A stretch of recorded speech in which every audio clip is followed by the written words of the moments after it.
The Andhra Pradesh government on Wednesday ordered a high-level probe into the gas leak in a garment factory that left over 100 hospitalized in the Anakapalle district.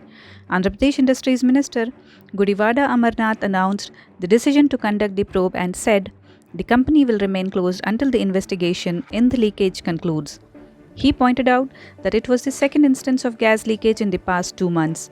As many as 121 women workers were affected and are being treated in various hospitals in the Anakapalle district after the accident at the factory.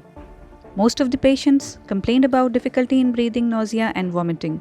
Earlier in June, about 178 women workers fell sick after a gas leak at a laboratory in the Achutapuram area of the state's Visakhapatnam, following which the government set up a joint committee to ascertain the cause.